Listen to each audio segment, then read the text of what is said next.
there's this invisible force that's been quietly shaping our world. A silent subtraction that has left our institutions, our economies, and, even our own lives dangerously brittle.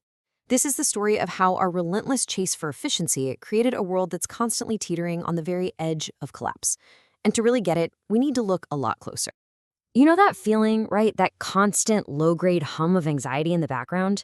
The sense that you're always just one step behind, maybe one paycheck away, one surprise phone call away from everything just falling apart? We've all been told the problem is time, but that's not the real story, not even close. The real problem is this: you're running out of margin.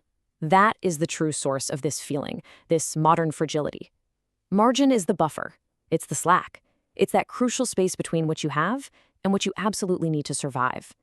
And across the board, it's disappearing. So, to understand what's truly going on here, our first mission is to investigate this vanishing buffer. We need to pin down exactly what it is, see how it's supposed to work, and really grasp the consequences of living without it. So, what is margin, really? Well, think of it like the crucial insulation in a system. It's all the reserve capacity, the extra money in the bank, the extra hours in your week, the extra emotional energy you have left. It's the stuff that lets a person or a company or even a whole country absorb a shock without completely shattering. It is the space that makes survival possible. And look, this isn't some fuzzy self-help idea. In engineering, this is hard science.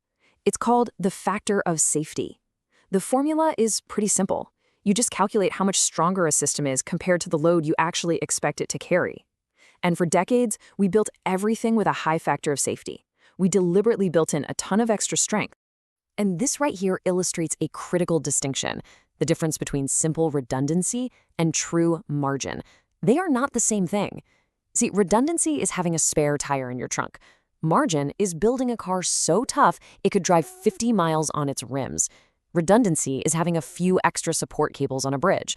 Margin is building the entire bridge to withstand a force 3 times greater than any truck that will ever cross it. One's a backup plan, the other is pure inherent strength. So here's the problem. We've spent decades systematically trading away that inherent strength, all for short-term efficiency. And in doing so, we've created a world without slack, a world that is quite literally optimized for fragility. This table basically maps out our entire modern world. You can think of systems as being one of 3 things: fragile, robust, or anti-fragile. Now, our world, completely obsessed with being lean and optimized, has overwhelmingly chosen to build fragile systems. They work perfectly, as long as the environment is perfectly stable. But the moment they get hit with stress, they don't just bend a little, they shatter completely. And that's exactly why this concept of black swan events is so terrifyingly relevant. These are those massive, unpredictable shocks that nobody sees coming: a global pandemic, a sudden financial crisis. A system that has margin, well, it can adapt, it can absorb the blow. But a fragile system, a system with 0 margin, just experiences total collapse. There's no graceful failure, it just breaks. If you want a perfect real-world example, look no further than our global supply chain. This whole philosophy of just-in-time manufacturing was praised as a miracle of modern efficiency.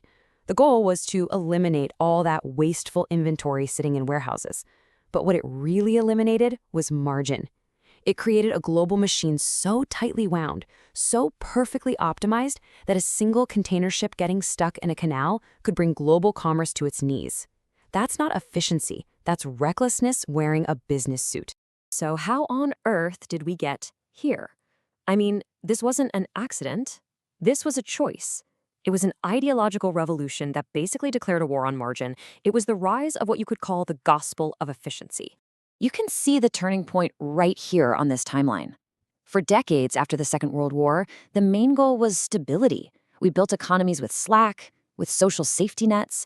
But then, starting around the 1980s, this whole new ideology took over, and the goal was no longer stability. It was just pure, raw efficiency and maximizing shareholder value, no matter what the cost to our resilience.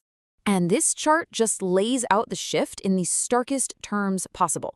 Under the older model, slack was a good thing. It was a source of social stability. But in the new era, slack got rebranded. It became waste. It became inefficiency. The very buffer that kept society stable was systematically ripped out, all because it didn't juice the quarterly earnings report.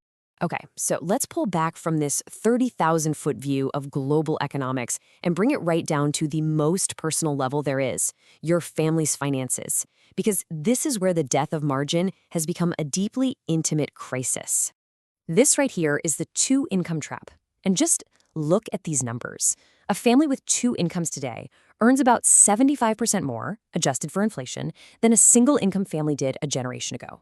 And yet, their discretionary income, the money left over after the bills are paid, has been cut in half. The financial buffer, that margin for error, has just evaporated. Why? Because every single dollar is now spoken for by fixed costs like mortgages, childcare, and health insurance. And here's the crucial, terrifying point of all this. When it takes two incomes just to stay afloat, you've actually doubled your risk of financial disaster. You now have two people who can get sick, two people who can be laid off. And unlike in the past, there's no labor reserve. There's no backup parent who can suddenly enter the workforce to stop the bleeding. The margin is just gone. And the cost of living like this isn't just financial. It's cognitive. It's in your head. Studies have shown that the incredible mental stress of scarcity, of living with absolutely no margin, creates a kind of tunneling effect. It eats up so much of your mental bandwidth that it can temporarily reduce your cognitive function by the equivalent of 13 IQ points. You literally cannot think as clearly or plan for the long term because you are trapped in the overwhelming urgency of right now. So, if the price of all this so-called efficiency is fragility, then what's the price of resilience? What would it actually take to start rebuilding these buffers that we've so carelessly thrown away? Well, the solutions have to be as systemic as the problem itself. On the family level, it means things like tackling the insane bidding wars for housing in good school districts. For corporations, it means a fundamental shift away from that fragile just-in-time model to a much more resilient just-in-case model. It means making a conscious choice to build slack back in, to intentionally reintroduce margin as a strategic necessity. And so, that leaves us with this final critical question. For 50 years, our one and only goal was optimization. We squeezed out every last ounce of what we called inefficiency, and in the process, we squeezed out our ability to withstand a shock. We made our world brittle. The challenge now, for all of us, is to decide if we're willing to pay the price, not just for efficiency, but for survival.